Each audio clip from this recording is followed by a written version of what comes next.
Yes, Jackie River, Youth Revolution. Yes, love is my drug. This for my girl. This for my mama. This for my papa. This for my friends. Love is my drug. This for my girl. This for my mama. This for my papa. This for my friends. Amore, non servono parole, è ciò che veramente una persona può sentire. Sono quei sentimenti che ti fanno sbalordire, racchiusi in quei momenti che non potrai scordare. Amore, ogni giorno nasce amore, l'amore di un amico che hai dovuto lasciare, in cerca di un amore che non ti farai scappare, e quello del tuo sangue lo potrai ricordare. Love is my drug, this for my girl, this for my mama, this for my papa, this for my friends. Love is my drug, this for my girl, this for my mama, this for my papa, this for my friends. Una cosa che non puoi dimenticare è tutto quell'amore che tu hai dato alle persone, di quel che hai ricevuto non ti prego non contare. ¿Qué ocurre? Se enfrentan a un Islam que se considera el único legitimador del poder del Estado. Es decir, que inmediatamente interpretan que la cuestión femenina, es decir, que reclamar derechos para las mujeres, de igualdad para la mujer, es un ataque directo a los fundamentos del Estado, porque la única legitimación del Estado está en el Islam. La lucha de las mujeres musulmanas empezó antes de la partición, ¿no?, que separó a la India y Pakistán en el año 47, y las mujeres jugaron un papel muy activo, es decir, en ese proceso de partición, en ese proceso de separación en dos estados distintos, Pakistán y la India, Pakistán convirtiéndose en un país-nación. En los primeros años de la independencia se formaron muchísimas organizaciones de mujeres en Pakistán, pero luego, con el transcurso del tiempo, ¿qué ocurrió? Que el papel activo de las mujeres sucumbió, víctima otra vez de una sociedad que no era capaz de aceptar ese papel no convencional, que lo acepta en circunstancias excepcionales, como era la lucha nacional, ¿no?, pero que lo consideraba amenazador y preocupante una vez conseguido el objetivo de esa lucha por el país, ¿no?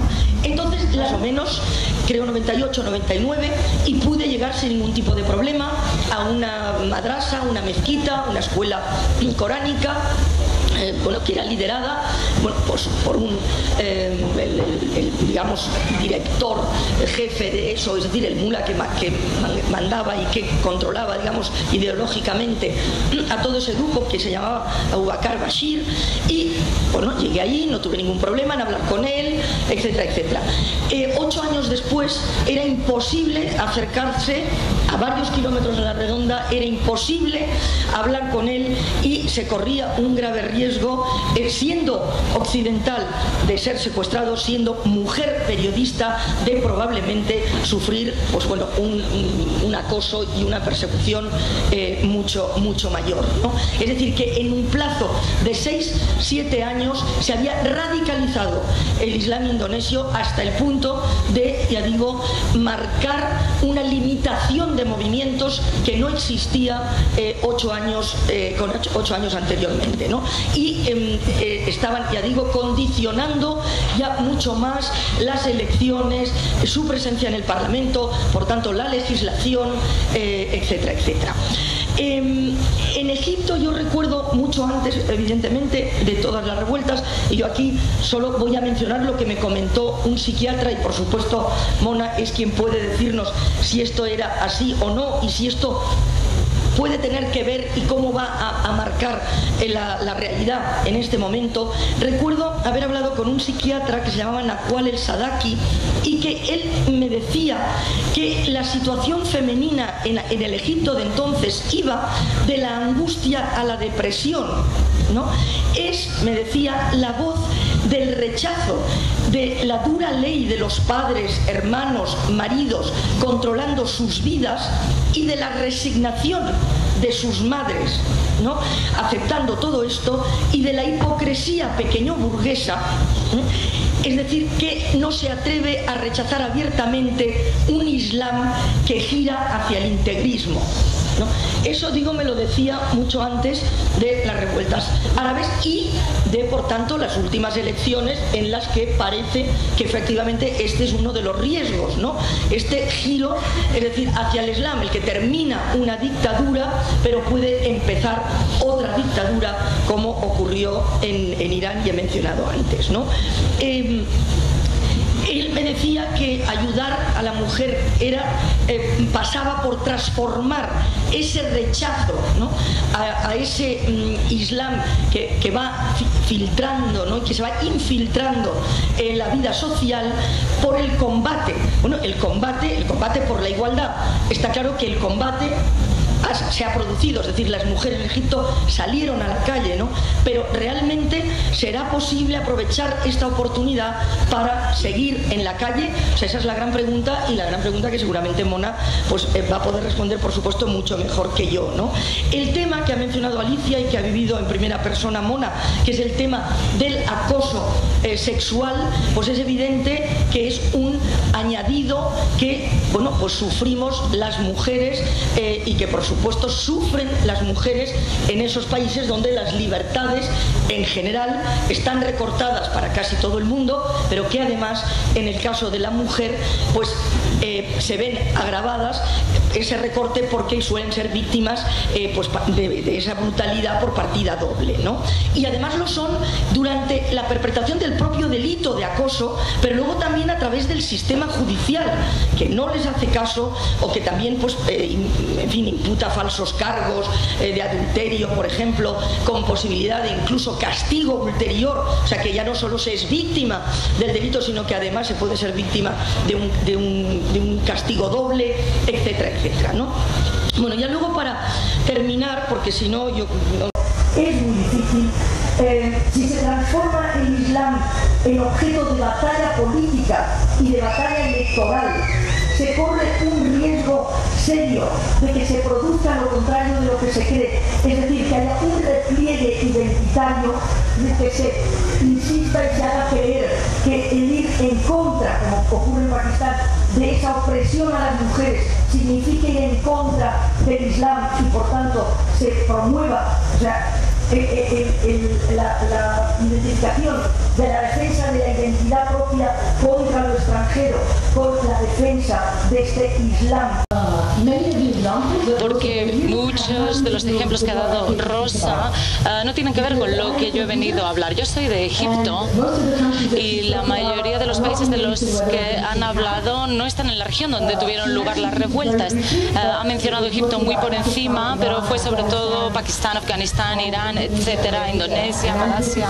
Y yo estoy aquí para hablar de Oriente Medio y el norte de África. Así que creo que es una buena oportunidad hacer una diferencia entre árabe y musulmán y viceversa, porque no todos los árabes son musulmanes ni todos los musulmanes son árabes. Y sí, tenemos que asumir esta idea que el modo en el que el Islam ha impactado en Indonesia o en Pakistán es el mismo modo en el que ha impactado en los países de la revolución. Bueno, hemos de decir que pasamos al mundo del estereotipo y pensar de que todos los países son iguales. Entonces, por esa regla de tres, yo asumiría que todos los católicos son iguales, o que todos los españoles que hay aquí son iguales, o que incluso los italianos y los españoles que hay aquí son lo mismo. Y eso es un problema enorme.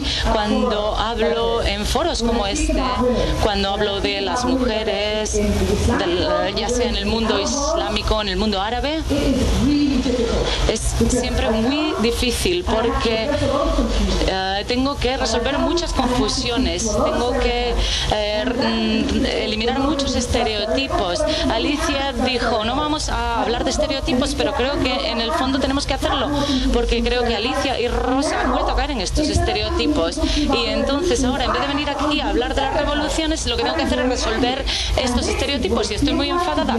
Y esto es lo que les pasa a las mujeres árabes y musulmanas. De esto se trata. Yo me siento aquí y me siento obligada a defender lo indefendible, y no defiendo ninguna de las cosas que Rosa y Alicia han dicho. pero no voy a defender a los rebeldes en Siria, no voy a defender a los que han matado a sus hijas en nombre de la religión, no voy a defender a ninguno de esos bastardos, porque son bastardos. No se trata de ser musulmanes ni de ser árabes. Yo vengo aquí a hablar de las revueltas y las revoluciones, de lo que hicieron las mujeres en esas revueltas, y todo lo que hemos oído hasta ahora es que las mujeres asesinadas en Pakistán, las acusaciones y los arrestos en Malasia.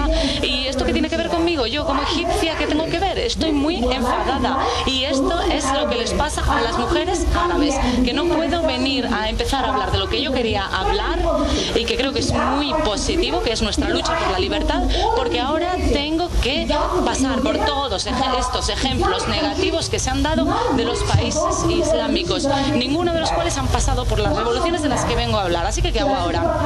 ¿Hablo de Pakistán? ¿O queréis que hable de Egipto, que es de donde yo vengo? ¿Tengo que hablar de Túnez o tengo que hablar de Malasia?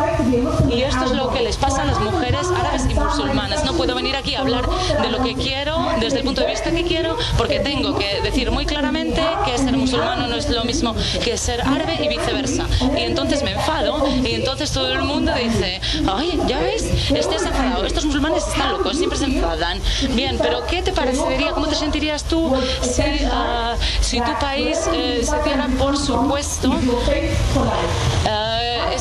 que de allá donde vienes es tu destino para siempre? Y para mí era un honor estar aquí y haber escuchado a Rosa, que la escuché en Malasia, y en el hotel que me quedaba, yo me quedaba con una periodista británica, y me dijo, si tengo que elegir entre el Islam y feminismo, elijo el Islam. Cambió a mejor, porque esa agresión fue porque yo estaba luchando por la libertad. Fui atacada junto con otros jóvenes, hombres y mujeres que luchaban por la libertad. Elegí hacerme este tatuaje cuando se me cubre el brazo. Esto es una diosa egipcia, Sekhmet, que era la diosa de la curación y de la guerra. Es una que te pegará y después te curará, porque dice, si te metes conmigo, yo me meteré contigo. Este es el espíritu de nuestra revolución. Es sobre la libertad y la lucha contra los estereotipos. Y otra razón por la que me hice este tatuaje es porque había unos chavales de 12 años que estaban luchando por la libertad contra los antidisturbios, y esos chavales podían haber muerto allí, y ellos sabían que si morían nadie iba a saber quiénes eran. Así que escribieron el número de teléfono de sus madres en el brazo, para que cuando murieran y les llevaran a la morgue supieran a quién llamar y pudieran llamar a su madre. Y entonces yo me he hecho este tatuaje aquí para rendir homenaje a esos chicos y chicas, a esos hombres y mujeres que han luchado por la libertad. Y la libertad no solo contra la dictadura de nuestro país, sino contra vuestra falta de apoyo. Es maravilloso tener un foro, hablar de mujeres musulmanas, porque todos os sentís genial. Oh, qué terrible es la vida de las mujeres musulmanas y árabes. Y después volvéis a casa y decís, qué bien, qué vida más buena tengo. Pero vuestros gobiernos, la Unión Europea, los Estados Unidos y muchos otros gobiernos saben exactamente qué es lo que les pasa a las personas de mi país, y siguen dando ayudas a los dictadores contra los que luchamos. Yo he vivido en Arabia Saudí, es el lugar peor del mundo en el que ser una mujer, pero vuestro gobierno y muchos otros del mundo siguen comprándole petróleo a Arabia Saudí, aun sabiendo que es el peor país en el que puede vivir una mujer. ¿Y por qué nadie dice nada? ¿Por qué nadie está boicoteando a Arabia Saudí? ¿Por qué? Ayer, internacional, cuando nos detuvieron en esa marcha, cuando nos pararon, Samira dijo, vamos a continuar, vamos a seguir. Es una jovencita que le doblo la edad, y me gritó, me dijo, no nos vamos a parar, vamos a seguir. Y continuamos por delante de los soldados, se les llamaba perros, y continuamos andando por la calle. Solo éramos 4 mujeres. La marcha se paró. Otra de las mujeres que venía con nosotros tenía 22 años. Nos pusieron barreras con barreras de soldados, y esta mujer de 22 22 años, la mitad de mi tamaño, llevaba un papel en la mano que decía 50%. El 50% era nuestra reclamación, que el 50% de los parlamentarios tienen que ser mujeres. Y esto es algo que es lo que por lo que estamos luchando. Y mantuvo ese papel en sus manos todo el tiempo delante de los soldados y les dijo, dejadme pasar. Y ellos dijeron, no. Y ella continuó, dejadme pasar. Y ellos dijeron, no. 22 años. Y ella dijo, no me voy a ninguna parte hasta que me dejéis pasar. No había nadie con nosotros, solo éramos 4 mujeres contra todos estos soldados, pero tenía tal determinación y creía tan fuertemente en sus derechos que al final los soldados fueron al superior y le preguntaron qué tenían que hacer y al final la dejaron pasar. Este es el empoderamiento de una chica de 22 años que no ha vivido nunca fuera de Egipto, que nunca ha viajado por el mundo ni ha aprendido feminismo de nadie, que nació en una dictadura, que solo ha conocido un dictador en su vida, Hosni Mubarak. Ese empoderamiento es el que va a garantizar que nuestra revolución continúe. Entended la mierda contra la que estamos luchando. Tenemos la junta militar que gobernaba antes de que el presidente asumiera el poder, y el presidente es de la Hermandad Musulmana, que ha sido un grupo de la oposición al régimen desde 1928, y son la peor combinación posible para nuestra revolución, porque son autoritarios, dictadores, ninguno de ellos creen en los derechos individuales y son unos bastardos misógenes. La junta militar y los hermanos musulmanes no dan un duro por las mujeres, pero luchamos contra ellos. En la primera... Thank you very much. Gracias. Bien, esta idea de que las mujeres hablan y de los retos a los que se enfrentan en todo el mundo, para mí es un privilegio ser el eslabón entre diferentes culturas. Yo he estado en Estados Unidos durante 12 años, pero ahora vuelvo a vivir a Egipto. He ido y vuelto 6 veces desde que me atacaron, pero lo que yo quiero es que este mensaje llegue a diferentes partes del mundo. Yo he hecho crónicas desde Jerusalén y cuando veo lo que ocurre en Israel y Palestina, veo que el péndulo está yendo a la derecha. Hay lugares en Jerusalén que si me ven vestidas como estoy ahora, pues me pegarían. Esta idea de que el péndulo gira a la derecha no es exclusivo del mundo islámico, y no estoy excusando a ningún misógino ni a ningún bastardo. Los condeno a todos, pero igual que hablo en Egipto, tengo que hacerlo en Israel, en Palestina y en Estados Unidos, porque en Estados Unidos hay un congreso dominado por fundamentalistas republicanos de derechas que están poniendo en juego nuestros derechos